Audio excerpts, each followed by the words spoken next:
তুলি শুনে ভালো লাগা অনুভূতিটা শরীরের কোনায় কোনায় ছড়িয়ে যায় বিদ্যুতের ন্যায়। তুলি খানিক এগিয়ে আসে, পায়ে ভর দিয়ে শুভ্রর সমান উঁচু হওয়ার চেষ্টা করলে শুভ্র তুলির কোমরে হাত রেখে নিজের মুখ বরাবর উঁচু করে। তুলি শুভ্রর চোখের দিকে চোখ রাখে। শুভ্র প্রশ্নবোধক চোখে চেয়ে থাকে তুলির দিকে। তুলি মাথা নিচু করে মৃদু হাসে, পরপর আবার চোখ রাখে শুভ্রর চোখে। দুজনাই ভেসে যায় একে অপরের চোখের মায়ায়। শুভ্র যেন সম্মোহনে আছে। তুলি চেয়েছিল শুভ্রর মুখ থেকে ভালোবাসি শব্দটা বের করতে, অথচ এখনও শুভ্র নীরব। সব বলেছে অথচ ভালোবাসি শব্দটা বলেনি। কি পাষাণ সে! তুলি শুভ্রর চোখে চোখ রেখে কিছু শোধায়। বলতে চান আমায়? বলে ফেলুন, সুযোগ কিন্তু বারবার আসবে না। শুভ্র তুলির কথার অর্থ না বুঝে ভ্রু নাড়ায়। কি বলবো? কোন সুযোগের কথা বলছো তুমি? তুলি বিরক্ত হয়ে ছোট করে নিঃশ্বাস ফেললে। আহাম্মক একটা। তুলি রেগে সরে যেতে চাইল। কোমর থেকে শুভ্রর হাত জোরপূর্বক সরাতে নিলে শুভ্র ভ্রু কুচকায়। হাতের বাঁধনে কিছুটা শক্তি প্রয়োগ করে। হুম, ছটফট করে না? তুলি রাগ দেখায়, আবারও সরতে সরতে বলে, করবই আমি। আপনি কিচ্ছু বোঝেন না, কিচ্ছু না। It hurts me. ছাড়ুন আমায়। উফ, এত শক্ত করে ধরেছেন কেন? ছাড়ুন। শুভ্র মৃদুস্বরে হাসল। বাঁকা চোখে চেয়ে দেখল তুলির অবিরাম ছটফট অভিমানী মুখশ্রী। কি সুন্দর দেখাচ্ছে তুলিকে এই অবস্থায়। শুভ্র মুগ্ধ হয়ে দেখল শুধু। তুলি শুভ্র নীরব দেখে তাকালো শুভ্রর দিকে। শুভ্র হাসলো। তুলির কোমরে হাতটা সাপের ন্যায় পেঁচিয়ে ধরে নিজের সঙ্গে চেপে ধরল ওকে। তুলি প্রথমবারের ন্যায় এত ঘনিষ্ঠতায় শিহরে উঠল যেন। চোখ বুজে আসতে চাইছে। শুভ্র যেমন মারাত্মক, তার করা এক একটা স্পর্শ তার থেকেও মারাত্মক। তুলির মনে হচ্ছে তার রু অবধি কাঁপছে শুভ্রর স্পর্শের দরুন। শুভ্র এখনও এমন গভীর স্পর্শে ছুঁয়ে রয়েছে। তুলি তুলি এবার হাল ছাড়ল। শুভ্রর দিকে কাতর চোখে তাকালে শুভ্র এক আঙ্গুলে তুলির কপালের চুল কানের পেছনে গুজে বড্ড অন্যরকম মোহময় গলায় বলল সুন্দর একটা বাক্য। You have the most beautiful eyes, Tuli. তুলির কানে ঝংকার দিয়ে উঠল। কি বলল শুভ্র? তুলি চোখ বড় বড় করে শুভ্রর দিকে চাইল। তুলি একটা পত্রিকায় পড়েছে বিদেশিদের ভালোবাসা প্রকাশ করার এক বাক্য হচ্ছে চোখ নিয়ে বলা। যা বললে অপর পাশের মানুষ বুঝে নেয় সে তোমাকে ভালোবাসে। তুলির চোখের কোণায় পানি জমল খানিক।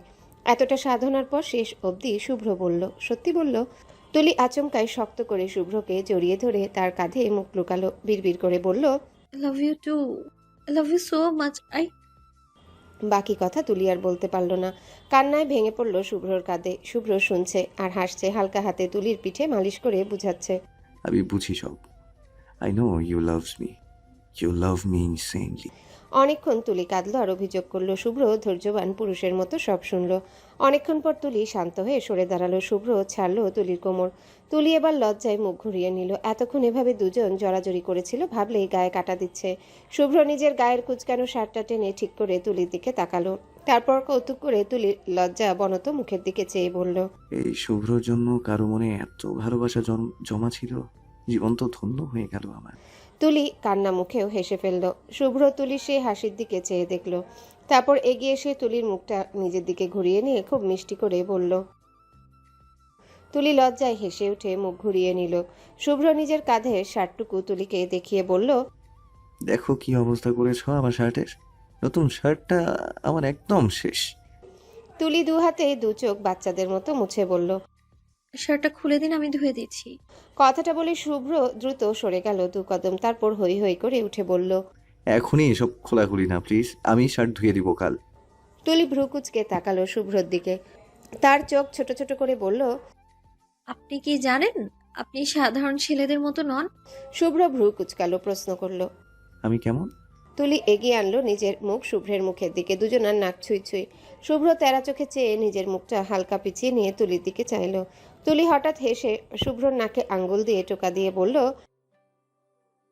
বলেই হেসে সরে গেল তুলি। শুভ্র প্রথমে কিছুটা অবাক হলো, পরপর হেসে উঠে মাথা চুলকে সোজা হয়ে বসে তুলির দিকে চাইল। তুলি বিছানায় বসলো। শুভ্র এগিয়ে এসে তুলির পাশে বসলো। তুলি এখানে ওখানে তাকাচ্ছে বারবার, কিন্তু শুভ্রর দিকে তাকাচ্ছে না। বোধহয় লজ্জাটা তুলিকে এবার মেরেই ফেলবে। শুভ্র তুলির এসব কাণ্ড দেখছে। শুভ্র মুচকি হাসলো। তারপর সামনে তাকিয়ে বলল, এক সময় আমার জীবনের প্রথম প্রেম তুমি, তুলি। আমি এই প্রেমের বেলায় খুবই কাঁচা। এটা আমার আম্মুও জানে। আমি মেয়েদের ভয় পেতাম ছোটবেলায়। বড় হলাম তখন ভয় না, বরং মেয়েদের লজ্জা পাওয়া শুরু করলাম। জীবনে কোনো মেয়ের কাছে স্বইচ্ছায় যাইনি। প্রফেশনাল কথা ছাড়া আগ বাড়িয়ে কারো সঙ্গে সখ্যতাও নেই। দু চারটে মেয়ে আমার কাছে ঘেঁষতে চাইলে আমার লজ্জা দেখে নিজেরাই সরে গেছে। আমার জীবনে এই প্রেম, এই ভালোবাসা, ভালোবেসে স্পর্শ করে কাউকে, এসব সম্পূর্ণ নতুন। এমন নয় যে আমি তোমাকে লজ্জা পাই। তোমাকে দেখলে আমার লজ্জা লাগে না বটে, বাট তোমাকে স্পর্শ করতে আমার হাত কাঁপে। ভাবি তুমি হয়তো পছন্দ করছো না বা অস্বস্তি বোধ করছো, সেজন্যই তোমাকে স্পর্শ করতে দ্বিধা হয় আমার। এটাকে তুমি ওয়ান কাইন্ড অফ লজ্জাও বলতে পারো। তুলি খুব মন দিয়ে শুনল শুভ্রর কথা। কোনো ছেলের প্রথম প্রেম হওয়া, সেই ছেলের প্রথম প্রেম রূপে তার স্ত্রী হওয়া, ব্যাপারটা তুলির কাছে অসাধারণ লাগলো। শুভ্র যে তুলিকে অসম্ভব রেসপেক্ট করে স্ত্রী হিসেবে, সেটাও তুলির কাছে বড্ড ভালো লেগে গেল। তুলি শুভ্রর দিকে তাকালো, আনমনা হয়ে বলল, আপনি একদম অন্যরকম একটা মানুষ। আমি এই প্রথম কারো প্রতি ফল করলাম। সেই মানুষটা আমার জন্য হারাম নয়, হালাল। ভাবলেই ভালো লাগছে আমার। ভাবতে পারেন মেয়ে তো তাই মিথ্যে বলছি চরিত্র নিয়ে, কিন্তু সত্যি বলতে আমি না সারাদিন পড়াশোনায় এতটা ব্যস্ত থাকতাম, সে সময়টাই মেলেনি, বা কেউ প্রপোজ করলেই ছেলে দেখে সুবিধের মনে হয়নি, তাই প্রেমেও জড়াইনি। শুভ্র হাসলো। একটা কথা মনে পড়ে গেল তার। তুমি চরিত্রের দিকে যেমন, ঠিক তেমন চরিত্রের সঙ্গীও তুমি ভবিষ্যতে পাবে। নিজের জীবনের বেলায় ব্যাপারটা এত খাঁটি হয়ে যাবে শুভ্র বিশ্বাস করতে পারলো না। তারপর ওই দিন সারাটা বিকেল চলে গেল দুজনে গল্প করতে করতে। দুজনের মধ্যে এক অদ্ভুত প্রশান্তি বইছে, সেটা মনে মনে দুজনাই অনুভব করতে পারছে। সেই রাতে ধুম করে সাজেকের আকাশ ভেঙে হুট করে বৃষ্টি পড়তে লাগলো। হয়তো প্রকৃতির কোনো ভাবনা আছে এই সদ্য প্রেমে পড়া নতুন দম্পতি নিয়ে। শুভ্র তুলি প্রায় কাক ভেজা হয়ে রাতে খাবার খেয়ে বাড়ি ফিরল। শুভ্র রুমে এসে ড্রেস চেঞ্জ করে কম্বলের নিচে শুয়ে আফরোজার সঙ্গে কথা বলতে শুরু করেছে। শুভ্র ভেবেছে তুলি ওয়াশরুমে হয়তো গোসল নিচ্ছে, কিন্তু শুভ্র ভুল ছিল। তুলি গোসলে যায়নি, বরং সে বারান্দায় শাড়ি পরে অবাধে বৃষ্টিতে ভিজছে। দুহাত দুদিকে মেলে বাচ্চাদের মতো লাফিয়ে লাফিয়ে বৃষ্টিতে ভিজতে থাকে তুলি। পাশেই থাকলে ইয়াসমিন তুলিকে বৃষ্টি থেকে দূরে রাখে, নাহলে দেখা যায় তুলি মাঝরাত্রিরেও ঘুম থেকে উঠে বৃষ্টিতে ভেজা শুরু করে। শুভ্র কথা বলার ফাঁকে বারান্দা থেকে গুনগুনিয়ে গান শুনতে পায়। তুলি খুব আনন্দ চিত্তে গাইছে, পাগলা হাওয়ার বাদল দিনে পাগল আমার মন নেচে ওঠে। শুভ্র ভ্রু কুচকালো। আফরোজাকে বলল, আম্মু তোমাকে আমি কাল কল দিচ্ছি, শুয়ে পড়ো তুমি। রাতের ওষুধ মনে করে খেয়েও, ওকে? রাখছি। শুভ্র কল কেটে কম্বল ছেড়ে উঠল। ভ্রু কুচকে দূর থেকে বারান্দা দিয়ে চেয়ে পায়ে স্যান্ডেল জড়িয়ে হাঁটা ধরল বারান্দার দিকে। বারান্দার দরজার সামনে এসে শুভ্র তো হতভম্ব। তুলি একদম ভিজে একাকার অবস্থা, পাগলের মতো বৃষ্টিতে ভিজছে। শুভ্র বারান্দার ভেতরে গেল না, দূর থেকেই ধমক দিল। তুলি, কি হচ্ছে এখানে? তুলি চোখ খুলে শুভ্রর দিকে তাকালো, তারপর হেসে বলল, বৃষ্টি উপভোগ করা হচ্ছে, আপনি জয়েন করবেন? শুভ্র চোখ পাকালো, বলল। তুলি শুনল না, বরং সে বিরক্ত হলো, বলল, অসম্ভব। দেখি তুমি ভেতরে আসো। এত রাতে বৃষ্টিতে ভিজলে ঠান্ডা লাগবে, ওয়েদারটা কিন্তু ভালো না। আসো ভেতরে আসো বলছি। উফ, আপনি বাদ দিন, আই লাইক ইট। শুভ্র বিরক্ত হয়ে তুলির বৃষ্টি ভেজা দেখতে লাগলো। তারপর ধীরে ধীরে শুভ্রর বিরক্ত হওয়া দু চোখে মুগ্ধতা নেমে এলো। কুচকানো ভ্রু সোজা হয়ে এলো, বেটে দু চোখ মুগ্ধ হয়ে গেল গোল হয়ে। শুভ্র দরজার সঙ্গে হেলান দিয়ে এক দৃষ্টিতে তুলির বৃষ্টি ভেজা দেখতে লাগলো।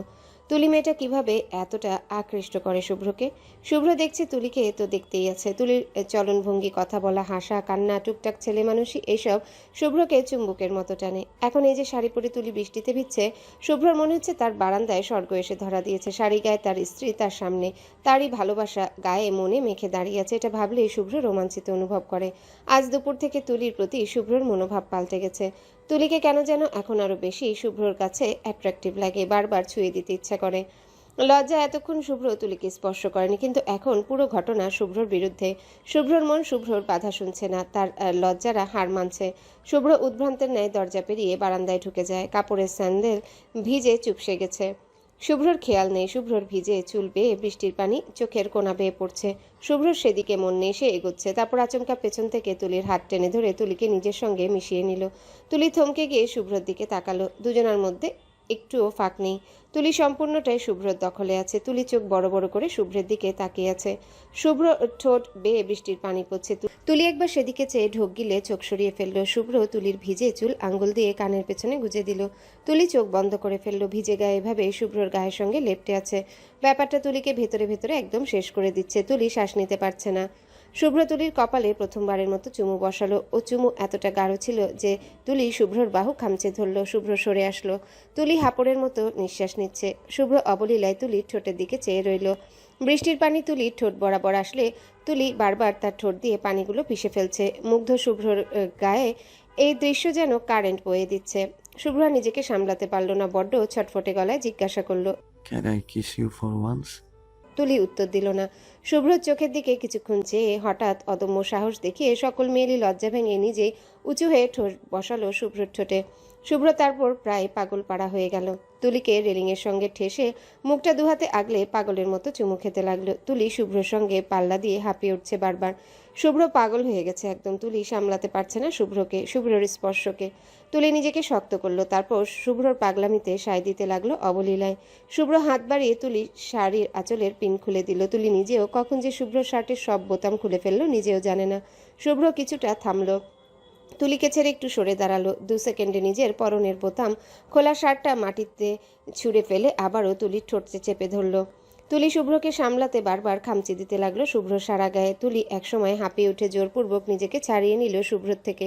তুলি এখন আর শুভ্রর চোখের দিকে চোখ রাখতে পারছে না। শুভ্র খালি গায়ে এভাবে তার দিকে ঘেঁষে আসছে, উফ, মরে যাচ্ছে তুলি। শুভ্র আর দেরি করলো না, তুলিকে 2 হাতে কোলে তুলে বিছানার দিকে এগিয়ে গেল। তুলি ঠোঁট কামড়ে থেমে থেমে বলল, আপনি একদমই লাজুক নন, একদমই না। শুভ্র তুলিকে বিছানায় শুইয়ে দিল। কপালে চুমুখে অশান্ত এক একটা নিঃশ্বাস ফেলতে ফেলতে বলল, and you are responsible for this. তারপর আবারও তুলির ঠোঁটে মজে গেল শুভ্র। রাতটা কেটে গেল আদর সোহাগে। বৃষ্টি থামলো, শীতল বাতাস বইল।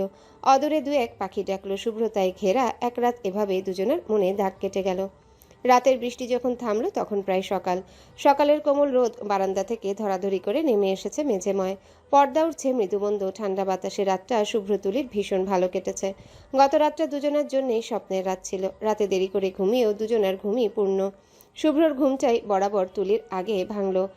শুভ্র চোখ খুলে দেখে তুলি বিড়াল ছানার ন্যায় শুভ্রকে কোলবালিশের ন্যায় জড়িয়ে বুকে মাথা রেখে ঘুমিয়ে আছে। শুভ্র মৃদু হাসলো। বুকটাতে যে অদ্ভুত এক শান্তি পাচ্ছে সে বেশ বুঝতে পারছে। শুভ্র হাত বাড়িয়ে কম্বল দিয়ে তুলির উদম পিঠ ঢেকে দিল। তুলি আরাম পেল যেন। আরো শক্ত করে জড়িয়ে ধরল শুভ্রকে।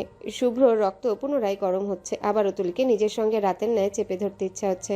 শুভ্র নিজেকে সামলালো, তবুও মৃদু হেসে তুলিকে বালিশে শুইয়ে তুলির বুকে মাথা রাখলো। তুলি ঘুমের মধ্যেই শুভ্রর চুলে হাত রাখে। শুভ্র ফিসফিস করে ডাকে, তুলি, তুলি, উঠবে না আজ? ঘুমের ঘরে অমন আদুরে ডাক শুনে চোখ কুচকায় তুলি। কে ডাকছে তাকে এত সকালে? বুকের মধ্যে কিছু একটা অনুভব করতে পারছে তুলি, শক্ত কোনো কিছু। তুলি শ্বাস না নিতে পেরে ধীরে ধীরে চোখ খুলল। শুভ্র তখন তুলির বুক থেকে মুখ তুলে তুলির চোখের দিকে চাইল। দুজনের চোখে চোখে মিলন ঘটল। শুভ্র হালকা হাসলো। তুলির কপালে চুমু খেয়ে ফিচেল কণ্ঠে প্রশ্ন করল, তুলি, ঘুম কেমন হলো আজ? বলেই ডান চোখটা টিপে দিল শুভ্র। ধীরে ধীরে তুলির মনে পড়তে লাগলো রাতের কথা। কি অসম্ভব সুন্দর এক রাত ছিল গতকাল। শুভ্র প্রথমে নিজেকে সামলাতে না পেরে অ্যাগ্রেসিভ আচরণ করছিল। পরবর্তীতে হঠাৎ নিজেই বুঝতে পারল তুলির কষ্ট হচ্ছে। পরবর্তীতে সে হয়ে যায় শান্ত, স্পর্শ হয়ে আসে নমনীয়। ওই চরম আবেগের মুহূর্তেও তুলি সুবিধা অসুবিধার কথা শুভ্রর মাথায় ছিল। তুলি ভাবে হয়তো জীবনে কোনো এক পুণ্য করেছিল সে, যার দরুন তার ভাগ্যে এমন এক শুভ্র জুটেছে। শুভ্র তুলির কপালে পুনরায় ঠোঁট বসালো। ধ্যান ফেরে ওর। তুলি লাজুক হেসে শুভ্রকে এড়িয়ে পাশ ফিরে গেল। কম্বলটা বুকের সঙ্গে ভালো করে পেঁচিয়ে ওদিক ফিরে মিটিমিটি করে হাসতে লাগলো। শুভ্র তুলির লজ্জা দেখে হেসে ফেললো শব্দ করে। তুলির সফট কাঁধে মুখ রাখলো অবলীলায়। আয়োজন করে আরও লজ্জা দিতে বলল, তুমি তো দেখি এক রাতেই আমাকে পাগল করে দিয়েছো তুলি।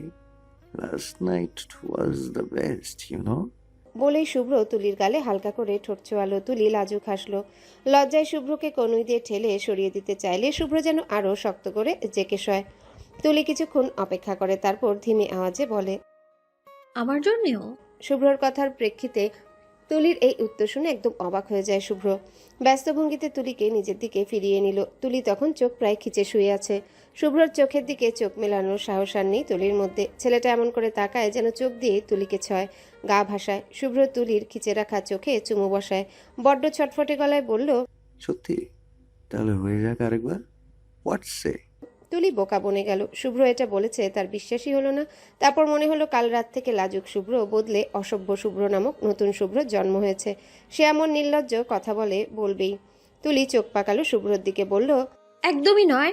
আপনি জানেন, গতকাল দুপুর অবধি আমি জানতাম আমি একজন লাজুক মেয়ে।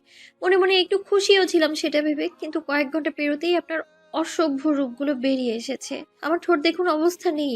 এমনটা আপনার দ্বারা হবে, আই ডিডন্ট নো দ্যাট। তুলি ঠোঁটটা আঙ্গুল দিয়ে ইশারা করে শুভ্রকে দেখালো। শুভ্র তুলির ঠোঁটের দিকে বড্ড কাতর চোখে তাকালো। সত্যি ঠোঁটটার একদম যা ইচ্ছা তাই অবস্থা করে ফেলেছে সে। শুভ্র এতেই নিজেকে অপরাধী ভাবতে শুরু করেছে। তুলি হার্ট হয়েছে, ভাবলে সে ভেতরে ভেতরে একদম শেষ হয়ে যাচ্ছে। শুভ্র বুড়ো আঙ্গুল দিয়ে তুলির ঠোঁটে হালকা করে স্লাইড করে কাতর গলায় বলল, সরি, আসলে কখন এভাবে আঘাত পড়ে গেল আমি বুঝতে পারিনি। তুলি ভ্রু নাচালো। শুভ্র আবারও বলল। শুভ্র কণ্ঠমণিতে হাত দিয়ে চোখ বেটে প্রমিস করলো। তুলি এবার ভিতরে ভিতরে ভীষণ রাগলো। আহাম্মক একটা, এই কাজের জন্যে অন্য স্বামীরা আরও দুষ্টু দুষ্টু কথা শোনায়, সেখানে ইনি সরি বলতে বলতে মুখে ফেনা তুলে ফেলছেন। এই লোককে নিয়ে কই যাবে তুলি? শুভ্র ভাবছে তুলি কষ্ট পেয়েছে হয়তো, তাই শুভ্রর ভুল ভাঙাতে তুলি এক কাজ করলো। শুভ্রর গালে ডান হাতটা তুলে হালকা করে স্পর্শ করলো। প্রথমে শুভ্র একবার গাল স্পর্শ করা তুলির হাতের দিকে চেয়ে আবারও তুলির দিকে তাকালো। তুলি শুভ্রর ঠোঁটের দিকে চেয়ে শুকনো ঢোক গিলে। শুভ্রর ঠোঁটটা তুলিকে বারবার এত আকৃষ্ট করে কেন? দেখলেই ছুতে ইচ্ছা করে তুলির। মেয়ে হয়ে যেচে বলতেও পারে না। তুলি থামলো কিছু সময়ের জন্য, তারপর কম্বলটা ভালো করে বাম হাতে বুকের সঙ্গে পেঁচিয়ে উঁচু হয়ে নিজেই শুভ্রর ঠোঁটে ঠোঁট বসায়। শুভ্র বুঝে যায় তুলি হার্ট হয়নি, একদমই না। ধীরে ধীরে দুজন ভেসে যায় এক অদম্য সুখে। খানিক পর তুলি সরে আসে। শুভ্র তখন থম হয়ে চেয়ে আছে তুলির দিকে। তুলি গায়ে শুভ্রর একটা শার্ট জড়িয়ে ওয়াশরুমের দিকে ছুটে যায়। ওয়াশরুমের দরজা বন্ধ করার আগে থম বনে বসে থাকা শুভ্রর দিকে চেয়ে বলে, you should grow up my husband. শুভ্রর ধ্যান ভাঙে। অবাক হয়ে এক হাত বাড়িয়ে তুলিকে ধরার চেষ্টা করে চেঁচায়। এই কি বলো? শুভ্র বাকি কথা শেষ করতে পারে না, তার আগে তুলি ঠাস করে দরজা বন্ধ করে ফেলে। শুভ্র কিছুক্ষণ চেয়ে থেকে তারপর মাথা চুলকে শব্দ করে হেসে ফেলে। সকালের খাবার খাওয়ার সময় দেখা গেল শুভম আবারও মহুদের সাথে একসঙ্গে খাবার খেতে বসেছে সেদিনের মতো, এবং বসেই রাজ্যের গল্প জুড়ে দিয়েছে। শুভ্র তখন মাত্রই তুলিকে নিয়ে ঢুকেছে রেস্তোরাঁয়। শুভমকে দেখে শুভ্রর ফুরফুরে মেজাজ মুহূর্তে খিচড়ে গেল। শুভ্রর যে হাত তুলির ডান হাতকে সফটলি ধরেছিল সেই হাতের স্পর্শ শক্ত হয়ে গেল মুহূর্তেই। তুলি হাতের মধ্যে শক্ত চাপ উপলব্ধি করে শুভ্রর দিকে চাইলে ভ্রু উঁচিয়ে প্রশ্ন করল, কি হয়েছে, কোনো সমস্যা? শুভ্র কথা বলল না। শুভ্রর রক্ত চোখে চাহনি অনুসরণ করে তুলি সামনে তাকালো। শুভমকে মহুদের সাথে দেখতে পেয়ে তুলি প্রথমে শুভ্রর দিকে তাকালো। শুভ্রর মুখটা একদম কালো হয়ে গেছে, রাগে একদম ফুঁসছে শুধু। শুভ্রর এমন করুণ অবস্থা দেখে তুলি অন্যদিকে মুখ ঘুরিয়ে হেসে ফেলল। শুভ্র তুলির হাতটা ধরে সেভাবে এগিয়ে গেল। মহু আরিফদের সামনে যেতেই তুলি জোর করে শুভ্রর হাত থেকে নিজের হাতটা ছাড়িয়ে নিল। স্যারদের সামনে ভদ্রতা বজায় রাখা উচিত। শুভ্র চেয়ারে বসলো, তুলিও বসলো শুভ্রর পাশে। মহু তুলির দিকে এক পলক তাকালো, কিছু জিজ্ঞাসা করতে চাইছিল, যেমন পরপরই তুলিকে আপাদমস্তক দেখে কিছু একটা ভেবে অন্যদিকে মুখ ঘুরিয়ে নিঃশব্দে হাসলো। তারপর আবারও মুখ স্বাভাবিক করে সবার সঙ্গে গল্পে মন দিল। তুলিকে আর কিছু জিজ্ঞাসা করার প্রয়োজন নেই, যা ভেবেছে তাই ঘটেছে। শুভম শুভ্রকে দেখে হালকা হেসে সাধারণ আলাপচারিতা করতে চাইল। দেখা গেল শুভ্র টুকটাক উত্তর দিয়ে এড়িয়ে যেতে চাইছে শুভমকে। শুভম হয়তো বুঝতে পারলো। দেখা গেল সেও আর কথা বাড়ালো না, মৃদু হাসলো শুধু। তাদের গল্পের মধ্যে খানিক পর শাড়ি পরা অসম্ভব সুন্দর এক রমণী রেস্তোরাঁয় ঢুকলো। ব্যাগটা দ্রুত হাতে টেবিলে রেখে শুভমের উদ্দেশ্যে বলতে লাগলো। শুভ্র এই মেয়েটার কথার ধরন দেখে কিছু একটা সন্দেহ করছে। এমনভাবে মেয়েটা শুভমের সঙ্গে কথা বলছে যেন শুভমের খুব কাছের কেউ। শুভম হালকা হেসে বলল, বসো, তোদের পরিচয় করিয়ে দেই। ও হচ্ছে মিসেস শুভম তালুকদার, ইভা। এরা হচ্ছে আমার এমবিবিএস লাইফের ফ্রেন্ড সার্কেল। শুভ্র চোখ বড় বড় করে তাকালো শুভমের দিকে। শুভম শুভ্রর এমন চাহনি দেখে শুভ্রর দিকে চেয়ে হেসে ফেলল। ইভা সবার সঙ্গে কুশল বিনিময় করলো। ওর কথাবার্তা বেশ মার্জিত এবং গোছানো ছিল, তাছাড়া বড্ড মিশুকেও। শুভ্রর এখনও তাদের দিকে চেয়ে হিসাব মিলাচ্ছে। মেয়েটা শুভমের স্ত্রী। এক পর্যায়ে শুভমই সকল হিসাবের খাতা চুকালো। শুভ্রর উদ্দেশ্যে বলল, শুভ্র, it was just a plan designed by our Mihu. A plan to make you jealous about Tuli. আমার বউ আছে বেটা, বাইরে চোখ দিয়ে দেখ, চোখ তুলে নেবে একদম। আমি জাস্ট অভিনয় করেছি। তুলে জাস্ট তোদের ভালোর জন্য জাস্ট আমার সঙ্গে তাল দিয়েছে। অ্যান্ড অ্যাজ মাই অবজারভেন্স, আমাদের প্ল্যানটা সাকসেসফুল। তোদের একসাথে দেখে তেমনটাই মনে হচ্ছে আমার। লে গেল। কেমন অন্যরকম চোখে তুলিকে দেখলো। তুলির কপালে চুল আঙ্গুলে পেছনের দিকে ঠেলে দিয়ে আত্মবিশ্বাসী স্বরে বলল। শুভ্র এই কথা শুনে সবার আগে তুলির দিকে বাঁকা চোখে তাকালো। তুলি শুভ্রর এমন চাহনি দেখে একটু কেশে অন্যদিকে মুখ ঘোরালো। শুভ্র সব জেনেছে, এখন তো টিপ্পনি কাটতে কাটতেই মেরে ফেলবে। তুলির নজর লুকানো দেখে শুভ্র ছোট্ট করে নিঃশ্বাস ফেলল। শুভমকে কিছু কথা শোনাতে ইচ্ছে হলেও চেপে গেল। গত রাতের ন্যায় চমৎকার এক রাত তাদের জীবনে আসার পেছনে মূলত তাদের এই অবাস্তব প্ল্যানই দায়ী স্বীকার করতে বাধ্য হলো শুভ্র। তাদের সম্পর্ক ঠিকঠাক চলছিল না, সেটা এভাবে সবাই জেনে গেল। লজ্জা পেয়ে গেল শুভ্র। শুভম শুভ্রর দিকে চেয়ে ভ্রু নাচালে শুভ্র মাথা চুলকে হেসে উঠল। শুভমের দিকে চেয়ে বলল, thanks Shubham, your plan worked like a magic. Shubham collar ঝাঁকিয়ে হাসলো। সবাই খাবার দাবার শেষ করলো। শুভ্র এরপর বারবার তুলির দিকে চাইলেও তুলি এখন অবধি আর মুখ তুলেইনি। শুভ্র তুলির এমন মুখ লুকানো দেখে মুখ টিপে হাসে। তারপর তুলিকে একা পেয়ে শুভ্র জেকে ধরল ওকে। দেয়ালে ঠেস দিয়ে দাঁড়িয়ে আছে তুলি। শুভ্রর দুহাতে তুলির কোমর চেপে রেখেছে। তুলি ইতিউতি চেয়ে বারবার মুখ লুকাচ্ছে। শুভ্র যেভাবে চেপে রেখেছে আজ বোধহয় রক্ষা নেই আর তুলির।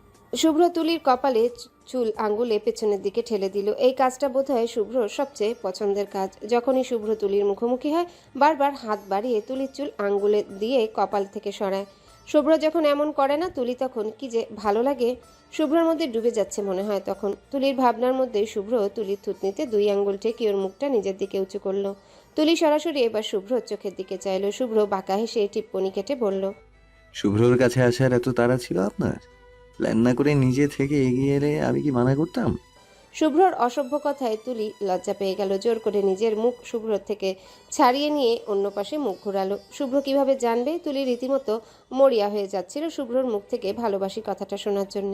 শুভ্র তুলিকে সামনে এনে নিজে পেছন থেকে জড়িয়ে ধরল। দুজনাই তারপর চুপচাপ। যতবার শুভ্রর গরম নিঃশ্বাস তুলির ঘাড়ে পড়ছে ততবারই চটফট করে উঠছে তুলি। মানুষটার স্পর্শ তুলির শরীরে যেন আগুন লাগিয়ে দেয়। শুভ্র একটা পর্যায়ে শীতল গলায় ডাকলো, তুলি। তুলি তখন ডুবে আছে আকণ্ঠ শুভ্রর স্পর্শে। অনুভব করছে নিজের শরীরে শুভ্রর বেসামাল স্পর্শ। তুলি অনুভবের এই পর্যায়ে কথা বলতে ইচ্ছা হচ্ছে না। তুলি জবাব দেয়, হুম। আজ আমাদের ফিরতে হবে, বাস রাত 7টায়। তাৎক্ষণিক তুলি চোখ খুলে ফেলল। শুভ্রকে নিজের থেকে ছাড়িয়ে নিয়ে সরাসরি শুভ্রর চোখের দিকে তাকালো। শুভ্রর এই কথা বলার সময় কষ্ট হয়েছে, কিন্তু তুলির সামনে নিজে দুর্বল হয়ে গেলে তুলির পাগলামি আরো বেড়ে যাবে। তাই সে স্বাভাবিকভাবেই তুলির দিকে চেয়ে রইল। তুলি জিজ্ঞাসা করল, তার মানে আমরা একসঙ্গে আর মাত্র 5 ঘন্টা আছি? তারপর? বাকি কথা শেষ করার আগেই তুলির চোখ ছলছল করে উঠল। শুভ্র তুলিকে এভাবে দেখে মুখটা দুহাতে আগলে চোখ মুছে দিয়ে মিষ্টি গলায় বলল, 5 ঘন্টা কোথায়, বাসেও তো একসঙ্গে থাকবো আমরা। শুভ্রর এমন ছেলে মানুষের কথায় তুলি একদমই মন ভরল না। চোখ বেয়ে অবশেষে জল গড়িয়ে পড়লই। তুলি বাচ্চাদের ন্যায় বায়না করল। আরো কটা দিন থাকি না, বাস ক্যান্সেল করে দিন না প্লিজ। শুভ্র তুলির পাগলামি দেখলো। তারপর ভীষণ দায়িত্ব নিয়ে তুলি চোখে জল মুছে বুঝালো, তোমার বন্ধ আরো মাত্র 10-12 দিনের মতো আছে। বন্ধের পরপরই তোমার এক্সাম, পড়াশোনা লাগবে না করা। তুলি নাছরবান্দার ন্যায় বলল, একটা এক্সাম খারাপ করলে কিছু হয় না, জীবনে হাজার এক্সাম আসবে, কিন্তু এমন সুন্দর সময় তো আর আসবে না, কখনোই না। তুলির কথা শুভ্রর ভীষণ ভালো লাগলো। সত্যি বলতে শুভ্রর ইচ্ছে হচ্ছে না তুলিকে এভাবে যেতে দিতে, বরং ইচ্ছে হচ্ছে এই সময়টাকে এভাবে হাতের মুঠোয় আঁকড়ে ধরতে। ঢাকা ফিরে গেলে শুভ্র থাকবে শুভ্রর মতো, তুলি নিজের বাসায়। দুজনের এভাবে এতটা কাছ থেকে দেখা হয়, স্পর্শ, তুলির এসব পাগলামি আর দেখবে কোথায় শুভ্র। কিন্তু বাস্তবতা তেমন নয়, তাদের মানতে হবে সেটা। তুলি অবুঝ, তাই বলে শুভ্র নিজেও তুলির সাথে অবুঝ হয়ে যেতে পারবে না। শুভ্র তুলিকে বোঝালো, এক্সাম না হয় খারাপ হলো, আমার চাকরিতে তো ছুটি নেই, পরশু থেকে ডিউটি শুরু, যাওয়া লাগবে না আমাকে। পরশু শুরু, তাই না? তাহলে আমরা আজ থাকি, কাল যাই। তুলি কি বলছে নিজেও জানে না। শুভ্র হালকা হাসলো, তারপর বলল, সাজেকে আসার সময় রাস্তা দেখোনি? যেদিন প্রথম সাজেক আসলে ব্যথা ছিল না গায়ে। সাজেকের রাস্তা তো ভালো না, এই জন্যে। এখান থেকে সারাদিন লাগবে ঢাকা যেতে, আর একটু রেস্ট না করলে পরদিন ডিউটি করতে পারবে না তো। তুলির নিজের কাছে যত যুক্তি ছিল সব শেষ হয়ে গেল। তুলি একদম বাচ্চাদের মতো ভেঙে পড়েছে। মূলত ভয় পাচ্ছে বাসায় ফিরে গেলে এভাবে তাদের আর একসঙ্গে থাকা হবে না, নিজেদের মধ্যে তেমন কথাবার্তাও হবে না। শুভ্র কাজে ব্যস্ত হয়ে যাবে, তুলি পড়াশোনায়। এভাবে টাইম কেটে যাবে, দুজনের দূরত্ব বাড়বে। তুলি তখন বাঁচবে কিভাবে? তুলি শুভ্রকে আচমকা জড়িয়ে ধরল। হঠাৎ এমন করায় টাল সামলাতে না পেরে 2 কদম পিছিয়ে গেল শুভ্র। পরপর নিজেকে সামলে 2 হাতে শক্ত করে আঁকড়ে ধরল তুলিকে। যতটা আঁকড়ে ধরল বুকের মধ্যে পিষে ফেলা যায় ঠিক ততটা। অন্যবার তুলি এমন করে জড়িয়ে ধরলে চেঁচাতো, তবে আজ তুলির মুখে রা অব্দি নেই। আরাম করে শুভ্রর বুকের মধ্যে পড়ে আছে ও। শুভ্র তুলির চুলে চুমু খেলো, তারপর টিপ্পনি কেটে বলল, ভালোবাসায় তো জ্বলে পুড়ে যাচ্ছ তুলি, এক কাজ করতে পারো, আন্টিকে বলে একেবারে চলে আসো না আমার কাছে, তাহলে আর এত পুড়তে হবে না। তুলির কি হলো? শুভ্রকে জড়িয়ে ধরে বুকে মুখ ঘষে ব্যস্ত হয়ে বলল, আমি আজকেই বলবো গিয়ে, কিসের 4 বছর? কোনো 4টার বছর টছর হবে না। We are married. কেন আলাদা থাকবো আমরা? ইসলামে নেই এইসব। শুভ্র থমকে গেল। তুলির পাগলামি এবার লিমিট ক্রস করছে। শুভ্র এবার তুলিকে জোর করে নিজের থেকে ছাড়িয়ে নিল। তুলি কান্নামাখা মুখে শুভ্রর দিকে চাইল। শুভ্র কিছুটা কঠোর হয়ে বলল, পাগলামি করবে না। আমাদের বিয়ের মূল শর্ত এটাই ছিল, বিয়ের পর তোমার পড়াশোনায় ইম্প্যাক্ট যেন কখনো না পড়ে। আগে যেভাবে পড়াশোনা করতে এখনো তাই করবে, আর আমাদের একসাথে 4 বছর পরই থাকা হবে। Got it? কী সব বলছো তুমি তুলি? তোমার আম্মু শুনলে ভাববেন আমি তোমাকে উল্টাপাল্টা বুঝিয়েছি। আমাকে দোষী বানিও না সবার সামনে, প্লিজ। তুলি কাতর চোখে শুভ্রর দিকে চাইল, ভাঙা ভাঙা গলায় বলল, আমাদের একসাথে থাকা কি পাপ? আপনি কেন দোষী হবেন? পাপ নয় তুলি, পরিস্থিতি বুঝো। তুলি নিজেকে সামলালো। সে কবে থেকে এমন ছিচকাদুনি হয়ে গেছে? শুভ্রর ইচ্ছে নেই তুলিকে উঠিয়ে নেওয়ার, দুজন একসঙ্গে থাকার। তুলিকে দূরে দূরে রাখতে পারলেই শুভ্র যেন বাঁচে। তাহলে সে কেন খামোখা পাগলামি করবে? সম্পর্কের শুরু থেকে তুলি সবসময় আগে স্টেপ নিয়ে এসেছে। শুভ্র কি করেছে? কিছুই না। সম্পর্ককে আগ বাড়ানোর ক্ষেত্রে একমাত্র তুলি ভূমিকায় আছে, আর কারণ নেই, কারণ না। শুভ্র একা যদি থাকতে পারে তাহলে তুলিও পারবে, তুলির দরকার নেই কারো। তারপর তারপর বদলে গেল সব। তুলি আর একটা বারও পাগলামি করলো না, আর নাই বা শুভ্রকে জ্বালালো। দুজনাই ঢাকা ফিরে এলো। বাসেও দেখা গেল তুলি বড্ড নীরব ছিল। যা বলা শুভ্রই বলেছে। শুভ্র ভেবেছে তুলির মন খারাপ তাই কথা বলছে না, কিন্তু শুভ্র ভুল ছিল। মন খারাপ নয়, বরং তুলি অভিমান চেপে রেখেছিল নিজের মধ্যে। মনের মধ্যে অভিমানের ধোঁয়া উঠতে উঠতে এক পর্যায়ে তা ঘনীভূত হয়ে ক্ষোভে পরিণত হয়েছে। ক্ষোভ থেকে অবহেলা, তারপর তারপর কি? ঢাকা ফেরার পর থেকে তুলি একদম চুপচাপ হয়ে আছে। শুভ্র কল করলে ধরে না। প্রতিদিন অনেকগুলো মিসড কল জমে থাকে তুলির কল লিস্টে, তুলি ধরে না। তুলি এভাবে যোগাযোগ বিচ্ছিন্ন কেন করেছে শুভ্র বুঝতে পারছে না। শুভ্র কয়েকবার তুলির সঙ্গে দেখা করার চেষ্টা করেছে, এই নিয়ে মেসেজও করেছে তুলিকে, তুলি রিপ্লাই করেনি। শুভ্র হঠাৎ করে তুলির এমন ব্যবহার দেখে থমকে আছে এক প্রকার। তুলি তো এমন নয়। শুভ্র বলতে যে মেয়ে অজ্ঞান, সেই মেয়ে কী করে শুভ্রর সঙ্গে এতটা দিন যোগাযোগ ছিন্ন করে রেখেছে? শুভ্র ভেবেছে আজ তুলির বাসায় যাবে, সরাসরি কথা বলে এই মহা সমস্যার সমাধান করতে হবে। দুপুরে খেতে বসেছে শুভ্র। আফরোজা আজ ইলিশ ভাজা করেছেন। শুভ্র এসব ভাজা মাছ ভাজা মাংস পছন্দ করে। আফরোজা ইলিশের টুকরো শুভ্রর পাতে তুলে দিলেন। শুভ্র মায়ের দিকে চেয়ে হালকা হাসলো, তারপর বলল, তুমিও বসো আম্মু। ইনসুলিন নিয়েছো এখনো? আফরোজা নিজের প্লেটের মাছের কাঁটা ছাড়াতে ছাড়াতে বললেন, দিয়েছি। সুই ছাড়া কি ডায়াবেটিসের আর কোনো ঔষধ নেই রে শুভ্র? সুই গাঁথতে হাত কাঁপে আমার। দিতে হবে আম্মু, কিছু করার নেই।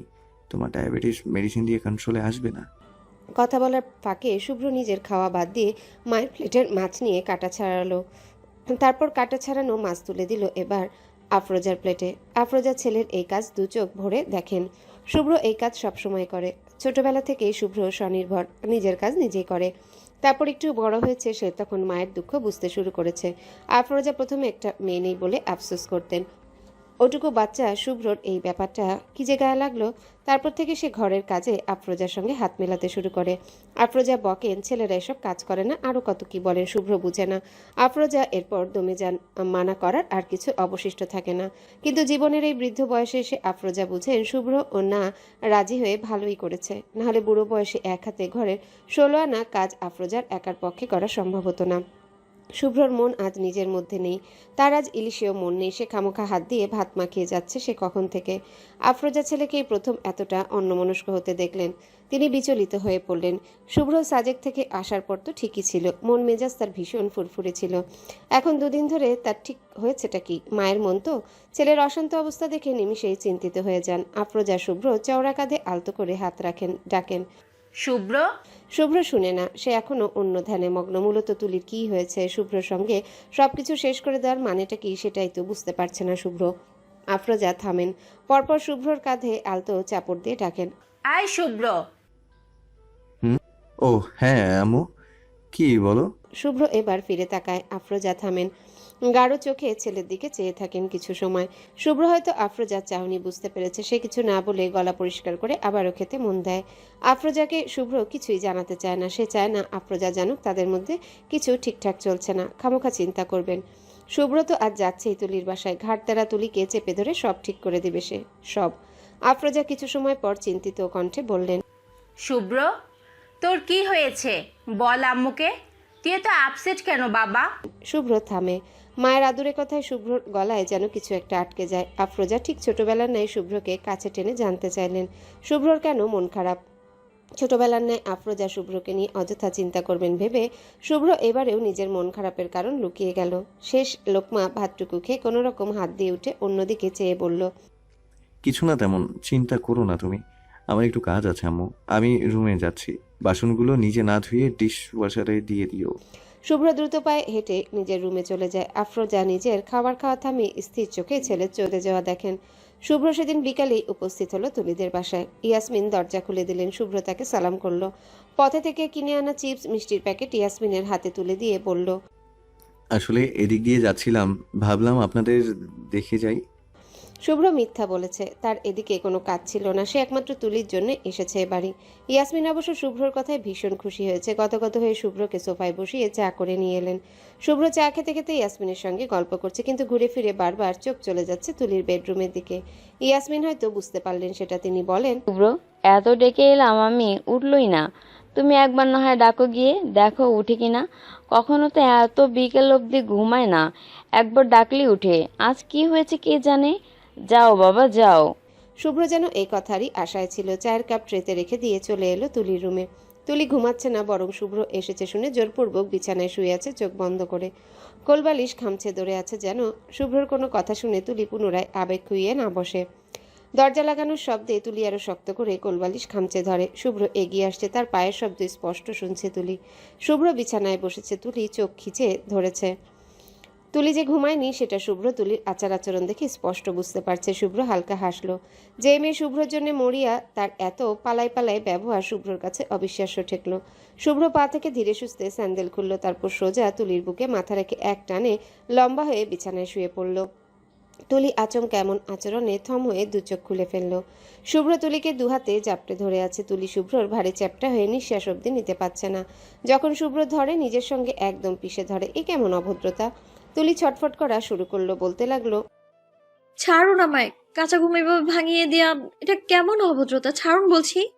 তুলি রেগে কি বলছে নিজেও জানে না। শুভ্রর কান ধরে গেল একদম। এতদিন শুভ্রর সামনে ভিজে বিড়াল হয়ে থাকা তুলি এখন শুভ্রকে শাসাচ্ছে। ভালোই উন্নতি হয়েছে ওনার। শুভ্র তুলির বুক থেকে মাথা তুলে সরাসরি তুলির চোখের দিকে চাইল। সঙ্গে সঙ্গে তুলি শুভ্রর গরম চাহনি দেখে চুপ হয়ে গেল। ছটফট বন্ধ হয়ে গেল মুহূর্তে। শুভ্র ভ্রু বাঁকালো, ইশারায় জানতে চাইল তুলি কি চায়। তুলি কিছু সময় চুপ থাকলো। পুরনো তেজ আবারও ছড়িয়ে গেল সর্বাঙ্গে। তারপর জোরে জোরে কয়েকটা নিঃশ্বাস ছেড়ে শুভ্রর দিকে চেয়ে চোখ পাকিয়ে বলল, আমি কি বলেছি শুনেননি? ছাড়ুন আমায়, না হলে ভালো হবে। তুলি বাকি কথা শেষ করতে পারেনি, আর তার আগেই ব্যগ্রভাবে শুভ্র তুলির ঠোঁটে ঠোঁট চেপে ধরে। এতটা দিন তুলিকে দেখেনি, স্পর্শ করেনি, কণ্ঠ শুনতে চেয়েও পারেনি। তার ফলাফল হচ্ছে শুভ্র নিজের এতদিনের ছটফট করা আবেগ তুলির ঠোঁটে সবটুকুই ছড়িয়ে দিচ্ছে। তুলি ব্যথা পাচ্ছে, কিন্তু এতদিন পর কাঙ্ক্ষিত স্পর্শে ব্যথাটুকু ভুলে আরামে ভেসে যাচ্ছে। মুহূর্তেই সব রাগ পানি হয়ে যাচ্ছে ধীরে ধীরে। আস্তে আস্তে তুলি ডান হাতের আঙ্গুলে শুভ্রর মাথার চুল খামচে ধরে বাম হাত রাখে শুভ্রর প্রশস্ত পিঠে। শুভ্র দুহাতে তুলির পিঠটা আঁকড়ে ধরে আরও গভীরভাবে স্পর্শ করতে লাগলো তার তুলিকে। তুলি হারিয়েই যাচ্ছে শুভ্রর স্পর্শে। চাইলেও পারছে না শুভ্রকে নিজের উপর থেকে ধাক্কা দিয়ে সরিয়ে ফেলতে। জাদু করতে কিভাবে জানে শুভ্র। তুলি হাঁপিয়ে উঠছে বারবার, ভেতরে ভেতরে কান্নায় ফোপাচ্ছে। একটা পর্যায়ে শুভ্রর বুকের নিচে চোখ বন্ধ করে পড়ে থাকা তুলির মনে পড়ে যায় সবকিছু।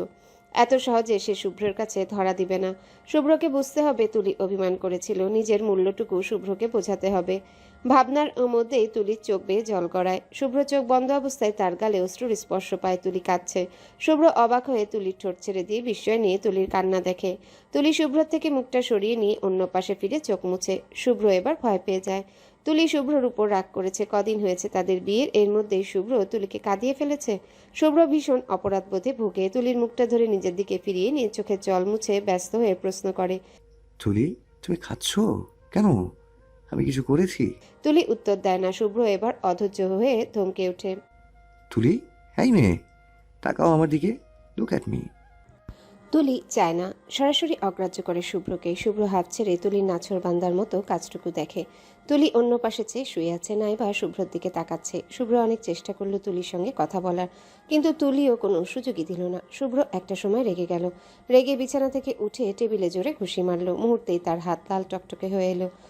তুলি ভদ্র শুভ্রর এমন রাগান্বিত রূপ দেখে ভড়কে গেল। শুভ্র এক মুহূর্ত অপেক্ষা করলো না, হাত দিয়ে টেনে তুলিকে বিছানা থেকে উঠিয়ে নিজের মুখোমুখি দাঁড় করালো। তুলির মুখটা ধরে নিজের মুখের দিকে ফিরিয়ে তীক্ষ্ণ কণ্ঠে প্রশ্ন করলো, তুলি, আমাকে তোমার আর ভালো লাগছে না? আমাদের সাজেকের ওই দিনগুলো কি বাই চান্স তুমি ভুলতে চাইছো? তুলি চোখে চোখ রাখলো, তারপর সোজা সাপটা জবাব দিল, হ্যাঁ। হোয়াট? শুভ্র একদম বোকা হয়ে গেল, বিস্ময় নিয়ে বলল, আমার কাছে আসার তারা সবচেয়ে বেশি তোমার ছিল তুলি। ফুটন্ত তেলে পানি ছাড়লে যেমন ছ্যাদ করে ওঠে, শুভ্রর এই কথা এভাবেই তুলির গায়ে ছ্যাদ করে উঠল। তুলি তেতে উঠে বলল, তো এখন কি করবেন? ফাঁসিতে ঝুলাবেন আমায়? না বলবেন তোমাকে দিয়ে আমার শেষ? নাও তুমি তোমার মতো আর আমি আমার মতো, কোনটা? তুলির কথা শুভ্রর প্রথমে বোধগম্য হলো না, কিন্তু যখন শুভ্র দুয়ে দুয়ে চার মিলালো তখন বুঝতে পারলো তুলির রাগটা মূলত কোথায়। শুভ্র এসব বুঝে এবার হালকা হাসলো। তুলি শুভ্রর হাসি দেখে চরম পর্যায়ে বিরক্ত হলো, ছ্যাদ করে বলল, হাসছেন কেন? হাসবেন না আপনি। শুভ্র তুলির কপালের চুল আঙ্গুলের পেছনের দিকে ঠেলে দিয়ে মৃদু স্বরে বলল, তুলি, আমার সংসার করবে এই জন্য এত রাগ? ওরে বাবা! তুলি হকচকিয়ে গেল, পরপর মুখটা অন্যদিকে সরিয়ে বলল, মোটেও না। শুভ্র হাসলো, কিছু ভাবলো, বুঝলো, হিসেব মিলালো। বিয়ে তো হয়েই গেছে তাদের, সংসার করার জন্য দুজনেই প্রাপ্তবয়স্ক। শুভ্র নিজে ডক্টর হওয়ায় তুলির পড়াশোনা তাদের বাসায় খুব একটা খারাপ হবে না। তুলিও এখন শুভ্রর জন্য বিক্ষিপ্ত আচরণ করছে, পড়াশোনায় কোনো মন নেই। একসঙ্গে থাকলে এই সমস্যাগুলো আর থাকবে না, শুভ্র ভাবে। তারপর চোখ বন্ধ করে কয়েকটা নিঃশ্বাস ছেড়ে তুলির কোমরটা চেপে ধরতে তুলি শুভ্রর দিকে চায়। শুভ্র হালকা হেসে তুলিকে নিজের সঙ্গে মিশিয়ে নিয়ে কপালে কপাল ঠেকায়। তুলি শুভ্রর বুকের কাছে শার্ট দু আঙ্গুলে খামচে ধরে। শুভ্র এভাবে কাছে আসলে তুলি ভেতরে ভেতরে চুরমার হয়ে যায়। কেন বারবার এমন হয়? তুলি কেন শুভ্রর সামনে নিজেকে আটকাতে পারে না? নিজের মনটাই কেন বারবার তুলির সঙ্গে বেইমানি করে বসে? তুলি উত্তর পায় না, হয়তো পায় কিন্তু স্বীকার করে না, কারণ তুলি এখনো রেগে আছে। শুভ্র তুলির কপালে কপাল ঠেকিয়ে চোখ বন্ধ করে আছে। একটা সময় তুলির কোমরে হাতটুকু গাঢ় করে ডাকলো আলতো স্বরে, তুলি, শুনছো? উফ, কি মারাত্মক একটা ডাক! তুলির মনে ফুলঝুরি কে ছেটায়। তুলি জবাব দিলেও নিজের অনিচ্ছায় আপনা আপনি। হুম? শুভ্র তুলির কপালে চুমু খায়, তারপর আবারও কপালে কপাল ঠেকায়, মিষ্টি করে এক মারাত্মক প্রশ্ন করে, আমার ঘরটায় যাবে তুলি? আমার ছোট্ট ওই ঘরটায়, যেখানে আমি, তুমি আর আম্মু মিলে আমাদের ছোট্ট এক সংসার সাজাবো। সংসারের রানী থাকবে তুমি, আমি রাজা। ভালোবাসা দিয়ে সাজাবো আমাদের ওই ছোট্ট ঘর। যাবে তুলি? তুলির শরীরটা নৃত্যের ন্যায় ঝংকার দিল। তুলি চোখ বন্ধ করে জোরে জোরে নিঃশ্বাস ফেলল। শুভ্র হাসলো তুলির ছটফটানি দেখে। একটা সময় তুলি খুশি হলো, কিন্তু শুভ্রর কাছে ছোট হয়ে যাবে ভেবে খুশিটুকু ও গোপন করে গম্ভীর হয়ে বলল, আপনার ইচ্ছা, আপনার বউ ঘরে তুলবেন কিনা আমার এসবে তাড়া নেই। কথাটা বলে তুলি কিছু সময় শুভ্রর দিকে চেয়ে নিজেই বোকা হয়ে গেল।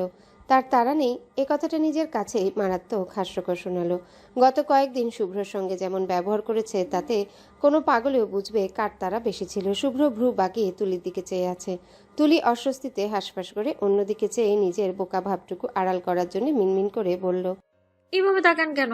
আপনার মনে হচ্ছে আমি মিথ্যে বলছি? আমার সত্যিই তাড়া নেই। তুলি নিজেই নিজে সাফাই গাইছে বারবার। শুভ্র এভাবে তুলিকে দেখে শব্দ করে হেসে ফেলল। হুট করে মুখটা এগিয়ে এনে তুলির ডান গালে চুমুকে মিষ্টি হেসে বলল, হ্যাঁ, আপনার কোনোই তাড়া নেই আমার কাছে আসার। যা তারা সব আমার, আমি মেনে নিলাম। নজর লোকাতে হবে না আর। তুলি গালে হাত দিয়ে শুভ্রর দিকে চেয়ে চোখ সরিয়ে নিল লজ্জায়। গালটা শুভ্র একদম গরম করে ফেলেছে, স্পর্শটা এখনো তরতাজা, যেন শুভ্রর ঠোঁট এখনো তুলির গাল ছুঁয়ে বসে আছে। তুলি লজ্জা পাচ্ছে, লজ্জায় ইতিউতি চেয়ে হাঁসফাঁস করে তারপর না পেরে এগিয়ে এসে শুভ্রর বুকেই মুখ লুকালো। শুভ্র তুলির এমন ব্যবহারে হাহা করে হেসে তুলিকে শক্ত করে জড়িয়ে ধরল। এই পাগলকে নিয়ে কই যাবে শুভ্র? বাসায় এসে শুভ্র সেই কখন থেকে আফরোজার কোলে মাথা রেখে মেঝেতে হাঁটু গেড়ে বসে রয়েছে। আফরোজা শুভ্রের ঘন চুলে হাত বুলিয়ে দিচ্ছেন। আফরোজা শুভ্রের চুলে হাত বুলিয়ে বলল, শুভ্র, কখন থেকে এভাবেই বসে আছিস? কিছু বলবি? বললে বল। শুভ্র মিছে রাগ দেখিয়ে বলল, আমি এইভাবে আছি, তুমিও বসে থাকো, মাথায় হাত বুলাও, ভালো লাগছে। আফরোজা হেসে উঠলেন। শুভ্র চওড়া কাঁধে হালকা করে চাপড় বসিয়ে বললেন, একদম কথা লুকাবি না। তুই এমনি এমনি এখানে বসে আছিস না, তোর পেটে কিছু আছে, জলদি বল। শুভ্র বুঝলো আফরোজার থেকে কিছুই লুকাতে পারবে না সে। মাই মায়েরা সব নিমিষেই বুঝে ফেলে। শুভ্র কোল থেকে মাথা তুলল, বাচ্চাদের মতো আফরোজার কাছে চেয়ে বসলো। তুলিকে আমাদের ঘরে একেবারে নিয়ে আসি আম্মু, প্লিজ। আফরোজা শুরুতে শুভ্রর কথা শুনে অবাক হয়েছেন, পরপরই টিপ্পনি কেটে বললেন, এই, তুই না তুলিকে বিয়েই করতে চাসনি? এখন 2 মাসে এত পাগল হচ্ছিস কেন? শুভ্র মাথা চুলকে অন্যদিকে চাইল। আফরোজা হাসলেন শুভ্রর লজ্জা দেখে। তারপর শুভ্রর মাথার চুল এলোমেলো করে দিয়ে বললেন, ভালোবেসে ফেলেছিস না? শুভ্র হাসলো, মুগ্ধ ও গলায় মাকে বলল, তুলি এমন একটা মেয়ে আম্মু, ওকে ভালো না বেশি পারলামই না। ওর মধ্যে সব আছে যা আমি জীবন সঙ্গী হিসেবে একজন মেয়ের মধ্যে সবসময় চেয়ে এসেছিলাম। আর ও তোমাকেও। শুভ্র থামল। মায়ের জন্য শুভ্র ভালোবাসা কখনোই বলে কয়ে বেড়ায় না। শুভ্র মৃদু হেসে কথা এড়িয়ে বলল, ও ভীষণ পারফেক্ট আমার জন্য আম্মু, সব দিকে সবভাবে। আফরোজার মনে কি যে শান্তিবোধ হলো। তার রাজা শুভ্রর জন্যে তুলিকে বেছে আফরোজা কোনো ভুল করেননি। আফরোজা লুকিয়ে চোখের কোণে থাকা জল মুছলেন। তারপর কিছু একটা চিন্তা করে গম্ভীর গলায় বললেন, ইয়াসমিন রাজি হবে না শুভ্র। ইয়াজিদ ভাই তোদের এভাবে তুলে নেওয়ার আগে সাজেক যাওয়াটাও ভালো চোখে দেখেননি। শুভ্র অবাক হয়ে বলল, কিন্তু কেন? আমি যাওয়ার আগে ওনার পারমিশন নিয়েছিলাম। তুই বলেছিলিস দেখে মানা করতে পারেননি। এখন বাই চান্স সাজেক থেকে ফিরে যদি তুলির কিছু একটা হয়ে যায়, বুঝতে পারছিস তুলির পড়াশোনায় কতটা এফেক্ট পড়বে? শুভ্র ভ্রু বাঁকালো, চট করে মায়ের ইঙ্গিত ধরে ফেলে বলল, ইউ মিন তুলি যদি প্রেগনেন্ট? শুভ্র চালাক মন মায়ের কথার অর্থ ঠিক ধরে ফেলল। আফরোজা লজ্জা পেয়ে গেলেন। প্রাপ্তবয়স্ক ছেলের সঙ্গে এই ধরনের আলোচনা তার মোটেও ভালো লাগে না। তিনি কথা ঘোরালেন, ছেলের কাঁধে হাত রেখে বললেন, আমি তবু যাব একবার ইয়াসমিনের কাছে, দেখি কি করে। শুভ্র শোনে, বুঝতে পারল তার এই কথা মানা হবে না। মায়ের কোল থেকে আস্তে করে মাথাটা উঠিয়ে নেয়, দাঁড়িয়ে টি শার্ট ঠিক করে বলে, আমি রুমে যাচ্ছি, কিছু কাজ আছে। শুভ্রর মধ্যে তারপর থেকে তুলিকে নিজের ঘরে তোলার আর কোনো কথা বলতে দেখা যায় না। তুলি ছেলে মানুষও করেছে, তাই বলে তার সঙ্গে পাল্লা দিয়ে শুভ্রকেও যে বাচ্চা হয়ে যেতে হবে ব্যাপারটা এমন নয়। শুভ্র এড়িয়ে গেল। কথার ফাঁকে তবুও একদিন আফরোজাকে জিজ্ঞাসা করলো ইয়াসমিন তাকে কোনো উত্তর দিয়েছে কিনা। হয়তো কোথাও কোনো একটা হোপ ছিল, কিন্তু শুভ্রকে নারাজ করে আফরোজা জানালেন, ইয়াজিদ ভাইয়ের মতে শুভ্রকে এখন নিজের কেরিয়ারে ফোকাস করা উচিত, তেমনি তুলিকেও নিজের পড়াশোনায় ফোকাস করা উচিত। বিয়ে হয়েছে, তুলি তো পালিয়ে যাচ্ছে না, কমপক্ষে 2 বছর যাক, উঠিয়ে দিবে তখন। দেখা গেল শুভ্র আর এতে দ্বিমত করেনি। 4 বছর কমেই 2 বছরে এসেছে, হোক তাহলে সেটাই। তারপর কয়েকটা দিন পরের কথা, শুভ্র তখন সবেই মেডিকেল থেকে ফিরে খেতে বসেছে। আফরোজা আজ কিছুটা অন্যমনস্ক। শুভ্র খেতে খেতে জিজ্ঞাসা করলো, আম্মু, আর ইউ ওকে? ঠিক আছো তুমি? এত আপসেট লাগছে কেন তোমায়? আফরোজা মিছে হাসার ভান করলেন, বললেন, না তো, আমি মন খারাপ করব কেন হঠাৎ? তুই খা, মজা হয়েছে মাছের ঝোলটা। শুভ্র মায়ের দিকে ভ্রু বাঁকিয়ে চায়। মা আজকাল বড্ড কথা লুকান। তারপরেও শুভ্র পরে জিজ্ঞাসা করবে ভেবে চুপ থাকে। খাবার শেষে শুভ্র হাতে হাতে সব নোংরা বাসনপত্র রান্নাঘরে দিয়ে এলো। আফরোজা বারবার আজ দরজার দিকে চাইছেন। শুভ্র একবার সেটা লক্ষ্য করলো। আজ কি তারিখ? কেউ কি আসবে আজ? শুভ্র খাবার শেষ করে রুমে যাবে, হঠাৎই শোনা গেল পরপর 2টো calling bell. Afroza calling bell শুনে এক দৌড়ে দরজার দিকে এগোলেন। শুভ্র পেছন থেকে চেঁচালো, আস্তে আম্মু, পড়ে যাবা তো। আফরোজা শোনেননি। তিনি দ্রুত দরজা খুলে দিলেন। দরজার ওপাশের মানুষটাকে দেখে শুভ্র একদম স্থির হয়ে গেল। আফরোজার চোখটা ভরে দরজার ওপাশের মানুষটাকে দেখেন। বুড়ো হয়েছেন সিদ্দিক সাহেব, কিন্তু এখনও বুকের পাটা ফুলিয়ে দাঁড়িয়ে থাকেন। সাদা পাঞ্জাবিতে আগের মতো এক ফোঁটাও দাগ নেই। যা দাগ করা সেটা তো আফরোজা 28 বছর আগেই করে এসেছেন। আফরোজা যেন চাইলেন ঝাঁপিয়ে পড়তে বাবার বুকের মধ্যে, কিন্তু কোথাও এক বাধা, এক জড়তা থেকেই গেল। আফরোজা 2 কদম সরলেন, কম্পিত গলায় বললেন, আব্বা কেমন আছো? ভেতরে আসো, ব্যাগটা আমার কাছে দাও। সিদ্দিক সাহেব ব্যাগটা সরালেন, একটু পেছনে গম্ভীর গলায় বললেন, নিজের বোঝা নিজেই বইতে পারি আমি, কারো ওপর বোঝা হইনি কোনোদিন, হব না। আফরোজা অপমানটুকু গিলে ফেললেন মুহূর্তেই। হাসার ভান করে কিছু বলবেন, এগিয়ে এলো শুভ্র। মায়ের পেছনে দাঁড়িয়ে বলল, ভেতরে আসুন নানাজান। সিদ্দিক সাহেব বহু বছর পর শুভ্রকে দেখলেন। শুভ্র ছোটবেলা থেকে শুনেছে মানুষের মুখে যে ভীষণ ভদ্র এক ছেলে পেয়েছে আফরোজা। আফরোজার ছেলের প্রশংসা নিজের বাড়িতে সারাক্ষণই শুনেন সিদ্দিক সাহেব। যেন সবাই চায় শুভ্রর দিকে চেয়ে হলেও আফরোজাকে এ বাড়ি নিয়ে আসেন সিদ্দিক সাহেব। সিদ্দিক সাহেব ভেতরে ঢুকলেন, হাতের মিষ্টির ব্যাগটা সোফার টেবিলে রেখে সোফায় বসলেন। আফরোজা প্রথমে চেয়েছিলেন বাবার পাশে বসতে, কিন্তু বসলেন না। বাবার থেকে দূরে সোফায় বসে মুচকি হাসলেন।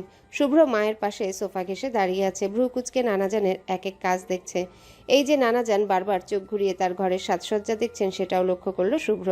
শুভ্র মনে মনে হাসে, শুনিয়ে শুনিয়ে বলে, ঘরটা আম্মুর হাতে সাজানো। সিদ্দিক সাহেব কিছু বললেন না, শুরুতেই কথা তুললেন। তোমার বাসায় আসার পেছনে কারণ আছে, ভেবো না আমি সব মেনে নিচ্ছি বা নিয়েছি। পুরোনো ক্ষত এত সহজে বলে না কেউ। বাকি কথা বলার আগে আফরোজা শুভ্র দিকে চেয়ে বললেন, শুভ্র 2 কাপ চা করে আনবি তুই? শুভ্র বুঝতে পারল তার মা চান না শুভ্র এদের সব ক্ষত তাজার কথা শুনুক। শুভ্র ভ্রু কুচকে নানার দিকে চেয়ে রান্নাঘরে গেল। আফরোজা কথা বলেন, কাকুতি স্বরে বলেন, আব্বা, আমি মাফ চাইছি পুরনো সব কাজের জন্যে। বয়স হয়েছে আমার, বাপ মায়ের নারাজি নিয়ে মরলে কবরে গিয়েও শান্তি পাবো না। সিদ্দিক সাহেব আগের গাম্ভীর্য রেখেই বললেন, পুরনো ক্ষত মাপ করতে তোমার বাসায় আমি আসিনি, এসেছি একটা কাজে। তোমার ছোট ভাইয়ের বড় ছেলের ইশাদের বিয়ে। সবাই খুব জেদ করছিল তোমাকে বিয়েতে আসার, তাই এলাম। বিয়ের কার্ড রেখে গেলাম, আসলে এসো, না আসলে নাই, তোমার ইচ্ছা। আগেও তো আমাদের ইচ্ছের কোনো দাম তোমার কাছে ছিল না, এখনও থাকবে, সেটা আসেও নেই। শুভ্র এর মধ্যে চা করে নিয়ে এলো। ট্রেটা সোফার টেবিলের উপর রাখবে তার আগে সিদ্দিক সাহেব উঠে পড়লেন সোফা থেকে। চায়ের দিকে চেয়ে তাচ্ছিল্য হেসে বললেন, তোমাদের বাড়ির অন্ন আমার মুখে ঢুকবে না কোনোদিন শুভ্র, চা ফেলে দিও, আসি। শুভ্র নানাজানের এসব কাজ তীক্ষ্ণ চোখে এতক্ষণ দেখছিল, এবার আর সহ্য করতে না পেরে কিছু বলতে যাবে, তার আগেই আফরোজা শুভ্র বা হাত চেপে ধরেন। শুভ্র আটকে যায়, দাঁতে দাঁত চেপে সিদ্দিক সাহেবের সকল অপমান গিলে ফেলার চেষ্টা করে। সিদ্দিক সাহেব চলে গেলেন, তিনি যেতেই শুভ্র এবার রাগে ফেটে পড়ল, বলল, এসব কি ধরনের ব্যবহার ওনার?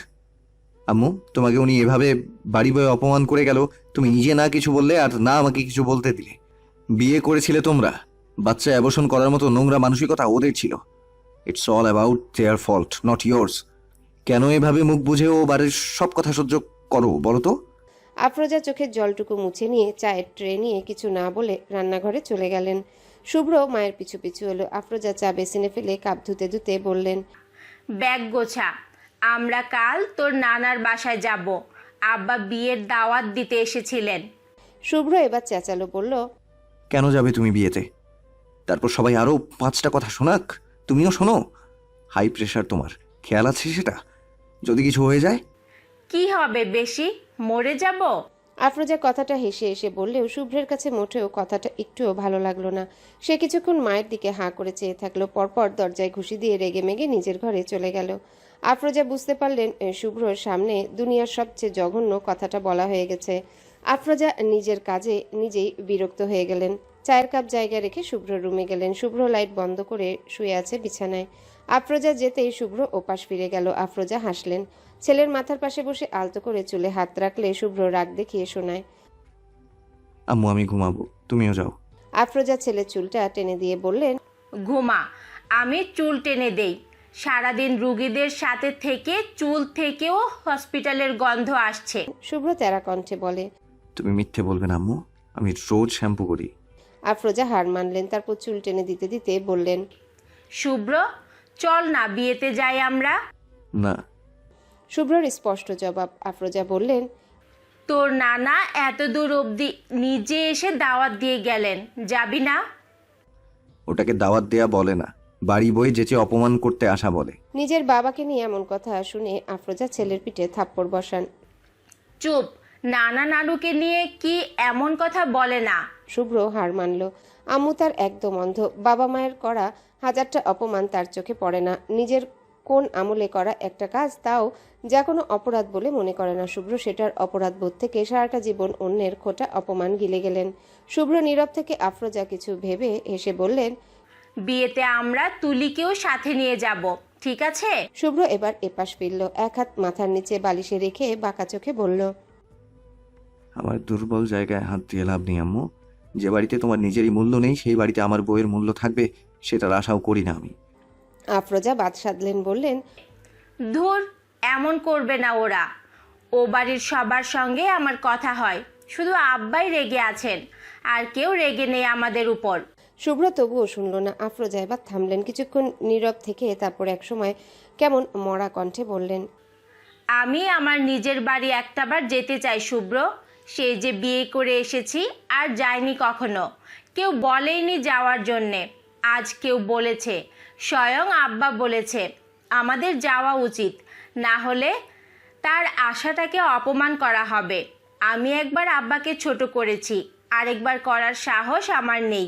শুভ্র মায়ের কথা শুনে কিছুক্ষণ ফ্যালফ্যাল চোখে মায়ের দিকে চাইল, পরপর নিজের সকল মতামত এক পাশে তুলে রেখে আফরোজার কোলে মাথা রেখে শুয়ে বলল, কাল যাচ্ছি আমরা, পরশু বিয়ে খেয়েই চলে আসব। আমার মেডিকেল আছে, এত ছুটি দিবে না। আর তোমার বৌমাকে বলে রেখো। বলেই চোখ বন্ধ করলো শুভ্র। আফরোজা হাসলেন, আলতো করে ছেলের চুলে হাত বুলিয়ে দিতে লাগলেন। একটা সময় শুভ্র মায়ের কোলে মাথা রেখেই ঘুমিয়ে গেল। আফরোজা শুভ্রর মাথা বালিশে রাখলেন, ঘরের লাইট নিভিয়ে হেসে বললেন, কে বলবে এই ছেলে এত বড় ডাক্তার, এখনো মায়ের কোলে ঘুমায়। হেসে হেসে শুভ্রর রুম থেকে বেরিয়ে গেলেন আফরোজা। সকাল সকাল দুবার কলিং বেল বাজলো, হয়তো দুধ দিতে এসেছে। আফরোজা ঘুমের ভান করে বিছানায় শুয়ে আছেন, এখনো শুভ্র ঘুমে অন্ধ। তবুও চোখ ডলতে ডলতে এলোমেলো চুলে উঠে দরজা খুলে দিল। দরজার ওপাশে একটা ছোটখাটো লাগেজ নিয়ে তুলি হাসি মুখে দাঁড়িয়ে আছে। শুভ্রকে দেখে দুষ্টুমি হেসে তুলি বলল, গুড মর্নিং স্যার। আজ ক্লাসে যাননি আপনি, তাই ছাত্রী ক্লাস করতে আপনার ঘরে চলে এসেছে। শুভ্র তুলিকে দেখে ঘুম ঘুম চোখেই হেসে ফেলল। দরজা থেকে সরে দাঁড়ালে তুলি লাগেজ টেনে ঘরে ঢুকে কোনো কথাবার্তা ছাড়াই সোজা শুভ্রর রুমে লাগেজ নিয়ে ঢুকে গেল। শুভ্র দরজা লাগিয়ে তুলির পিছু পিছু রুমে ঢুকলো। তুলি লাগেজ সুন্দর করে একপাশে রেখে বিছানায় গিয়ে বসলো। শুভ্র দেয়ালের একপাশে হেলান দিয়ে দাঁড়িয়ে তুলির দিকে চাইল। তুলি শুভ্রর ঘরের চারিপাশে চোখ ঘুরিয়ে দেখে আবার শুভ্রর দিকে চাইল, ভ্রু নাচিয়ে বলল, কি দেখেন এত এত অবাক হয়ে আছেন কেন? আমি কি আসতে পারি না? আফটার অল এটা আমারই তো ঘর। শুভ্র হাসলো, মাথা দ্রুত দুদিকে নেড়ে বলল, অবশ্যই অবশ্যই, তা কি খাতিরদারি গ্রহণ করবেন অধমকে জানান। তুলি চুলটা হাওয়ায় উড়িয়ে দিয়ে বলল, আপাতত একটা গরম গরম চা হলে ভালো হয়, বাকিটা পরে ভেবে দেখছি।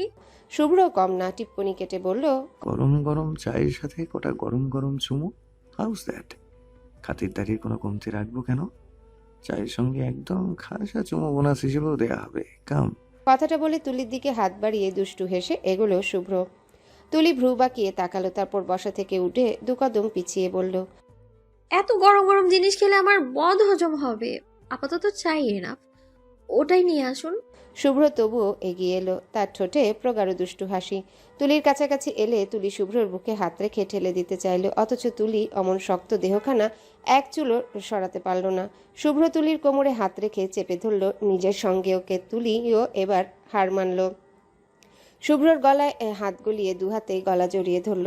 শুভ্র কপালে ঠোঁট বসালো, তারপর সরে এসে তুলিকে আপাদমস্তক দেখে নিয়ে ঠোঁট কামড়ে দুষ্টু হেসে বলল, বাব্বাহ, নীল জামাতে তো অস্থির লাগছে। বিছানায় গিয়ে জামাটার লেন্থ মেপে দেই চলো। 47। তুলি বলল। শুভ্র ভ্রু বাঁকালো, না বুঝে জিজ্ঞাসা করলো, কি 56? ওই যে বললেন লেন্থ মাপবেন, লেন্থ 47 আমার। শুভ্র বোকা হয়ে গেল। পরপর তুলির কৌতুক হাসি দেখে নিজেও বুঝে গেল কাহিনীটা কি ঘটেছে। হেসে ফেলল শুভ্র। তুলির কপালে দু আঙ্গুল দিয়ে টোকা দিয়ে বলল, এত দুষ্টুমি জানে রে এই মেয়ে। তুলি হেসে ফেলল। শুভ্র তুলিকে ছেড়ে দিল, টি শার্টটা টেনে টুনে ঠিক করে তুলির দিকে চেয়ে বলল, চা খাবে না? আমিও খাবো না, আসো একসঙ্গে বানাই। তুলি শুভ্রর পিছু পিছু হেরে দুলে রান্নাঘরে গেল। শুভ্র চুলোয় 2 কাপ চা বসালো, সঙ্গে আরেক চুলোয় বসালো পরোটা। পরোটা বাজার থেকে রেডিমেড কিনে আনা, সেটাই হালকা তেল দিয়ে ভাজলো। তারপর পরোটা একপাশে প্লেটে রেখে ফটাফট আলু কেটে ভাজি বসালো। আলু ভাজি হচ্ছে, এদিকে শুভ্র 2 কাপ চা তৈরি করে তুলির দিকে 1 কাপ চা এগিয়ে দিল। তুলি এতক্ষণ হাঁ করে শুভ্র রান্না দেখছিল। শুভ্র কাপ এগিয়ে দিতে তুলি চোখ পিটপিট করে বিস্ময় নিয়ে বলল, আপনি রান্না জানেন? শুভ্র চায়ের কাপে চুমুক দিয়ে বলল, হ্যাঁ, আম্মু একা রান্না করে অল টাইম। আম্মু অসুস্থ হলে খাওয়া বন্ধ আমাদের, তাই শিখে নিয়েছি। এখন ফ্রি হলে আমি রান্না করি, আম্মুকে রেস্ট দেই একটু। তুলি শুভ্রর এই মা ভক্ত দিকটা প্রচণ্ড ভালো লাগে। শুভ্র একজন আদর্শ স্যার, আদর্শ স্বামী এবং নিঃসন্দেহে একজন আদর্শ সন্তান। শুভ্র তার মাকে অসম্ভব ভালোবাসে। শুভ্রর এক হাতে যেন নিজের আত্মা নিয়ে ঘুরে বেড়ায়। মায়ের কিছু হলে সে আত্মা দেহ ছেড়ে ছুটবে। তুলি মনে মনে একটু ভয়ও পায়। ভবিষ্যতে তুলি আর শুভ্রর মায়ের সঙ্গে কোনো ঝুটঝামেলা হলে শুভ্র কাকে সাপোর্ট করবে? যদি আফরোজা কোনোদিনও শুভ্রকে তুলিকে ছেড়ে দিতে বলেন, শুভ্র ছেড়ে দিবে? হয়তো দিবে। তুলি নিজের উল্টাপাল্টা চিন্তায় নিজেই বিরক্ত হলো। এমনটা কেনই বা হবে? তুলি কখনোই শুভ্র বা আফরোজার মনে কষ্ট দিবে না। কিন্তু যদি কোনো অঘটন না চাইতেই ঘটে? তুলি থমকে গেল। তুলি থামে। তারপর চায়ের কাপটা একপাশে রেখে শুভ্রর কাছে আসে। শুভ্র তখন চা খেতে খেতে আলু ভাজি নাড়ছে। তুলি গিয়ে শুভ্রর বাহু চেপে ধরে বলে, সেই দিকে ঘুরুন। তুলির গলা কিছু ঠিক লাগছে না। শুভ্র হাতের কাজ সেরে তুলির দিকে ফিরল। তুলি শুভ্রর বুকে ডান হাত রাখলো। শুভ্র তুলি সেই হাতের দিকে একবার চেয়ে আবারও তুলির দিকে তাকালো। ভ্রু বাঁকালো শুভ্র। তুলি থামলো। গলা ভিজিয়ে হঠাৎই করেই জিজ্ঞাসা করলো, আপনার আম্মু মানে আন্টি আমায় ঠিক কতটা পছন্দ করেন? সত্যি করে বলুন আমায়। শুভ্র এই ধরনের প্রশ্ন শুনে প্রথমে কিছুটা অবাক হয়েছে। পরপর তুলির আগ্রহ দেখে বলল, যতটা ভালোবাসলে নিজের একমাত্র ছেলেকে জোর করে তার মতের বিরুদ্ধে শুধুমাত্র তোমার উপর ভরসা করে বিয়ে করিয়ে দেন, ততটা পছন্দ করে। তুলি শোনে, থমকে যায় কিছুক্ষণের জন্যে। পরপর আবার আরও একটা প্রশ্ন করে। আর আপনি আপনি আমায় কতটা পছন্দ করেন? তুলির গলা প্রশ্নটা করার সময় একটু কাঁপলো যেন। শুভ্র হয়তো আন্দাজ করতে পারলো তুলির ভয়টা ঠিক কোথায়। শুভ্র থামলো। তার ডান হাতটা তুলির গালে রাখলো। গরম হাতটা গাল স্পর্শ করার সঙ্গে সঙ্গেই তুলি কেঁপে উঠল। শুভ্র উত্তর দিল, আম্মু যেভাবে এতটা বছর ধরে আব্বুকে মনে রেখে দিয়েছে, যৌবনকালে স্বামী হারানোর পরও লোকের কথায় বিয়ের পিঁড়িতে বসেনি, আমিও তোমাকে ঠিক ততটাই ভালোবাসি তুলি। ভালোবাসা বোঝার পর তুমি আমার প্রথম এবং তুমিই শেষ, শুনেছ? তুলি শোনে।